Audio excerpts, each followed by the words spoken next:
Hello and welcome to Grounds for Thought, finding the best Java joints in the LBK. I'm Stephen Torrance. And I'm Aaron Baxter.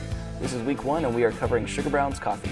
This one's located at 4818 50th Street. It's about 6 miles from campus. About a 15-minute drive. Would you say it's relatively accessible? Definitely accessible. 50th Street is one of the main streets in Lubbock. Easy to find. You pretty much take any road away from campus and you're going to hit it. Yeah. So, live music. Local artists can perform as long as they just get the okay from the manager, and they actually do live performances on most nights of the week. Yeah, they got a pretty nice stage there. No sound system, so you kind of have to bring your own, but mostly acoustic stuff. Yeah. So.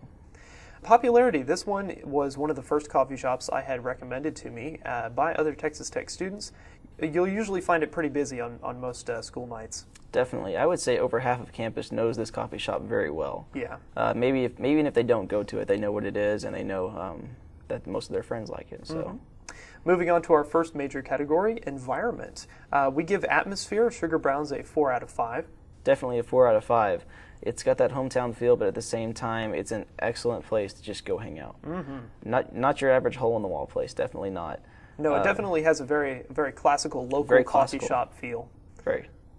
We give cleanliness a 4 out of 5 as well. They did a pretty good job on that. I didn't notice anything wrong with the building. The only reason I say we couldn't give it a 5 out of 5 was because the bathrooms were a little spotty, but they weren't terrible. Mm-hmm. So.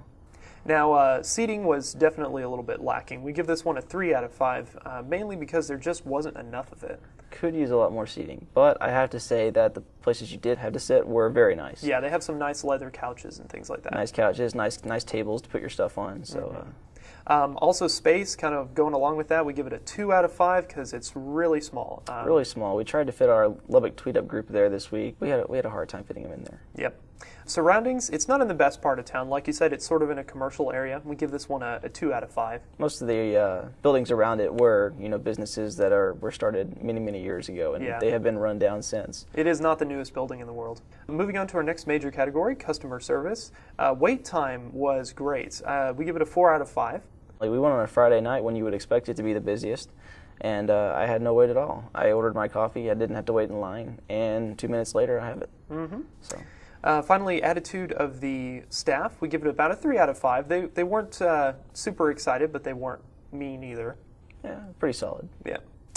On to our next major category, technology. The Wi-Fi in Sugar Brown's we give about a 2 out of 5. It was accessible. Nothing you have to go through, sign terms of agreement or stuff like that. But it was very slow. Yeah. I would say we had a lot of problems loading your basic HTML websites and also a lot of DNS problems. Yes. Like you said, we had a pretty big tweet-up group, but the place was about half full and we were having these problems. So on a major night, when you got a lot of students in there, expect the Wi-Fi to be almost unusable. Definitely. Sugar Brown's website is sugarbrownscoffee.com. Yeah. We give this one about a 2 out of 5. While they did have a website, and most local coffee shops won't, it was not very informative. They told basically where they were located and just basically how they got started. There was no menu, no prices, no nutrition facts like you would expect from a coffee shop website. Not terribly useful. And as far as social media goes, nothing really to speak of here. We give it a 1 out of 5. There's a MySpace page, right? They have a MySpace listed, but of course we all know MySpace is kind of the immature version of Facebook. So.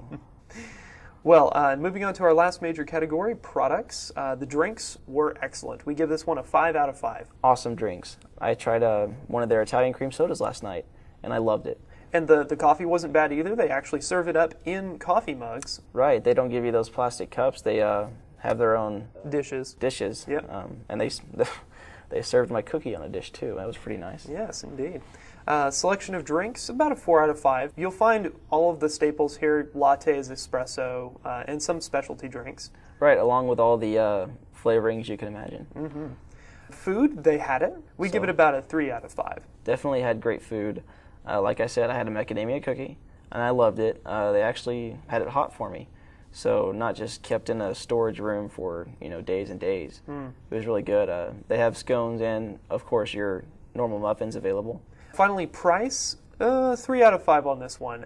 It's about Starbucks level prices. Not cheap, but not super expensive. Definitely not where you want to go if you're looking to save money on your coffee. Yes. But it is well worth the price, in my opinion. Mm-hmm. So you get what you pay for sure. Definitely get what you pay for.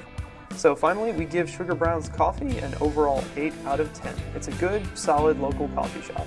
Nothing wrong with it, in my opinion. I would go there any day of the week. All right, this has been Grounds for Thought, Episode 1. You can follow us online at twitter.com/lbktweetup. I am Stephen Torrance. You can follow me at twitter.com/STORRENCE. And I'm Aaron Baxter. You can follow me at twitter.com/SargeDesign. Thanks for listening.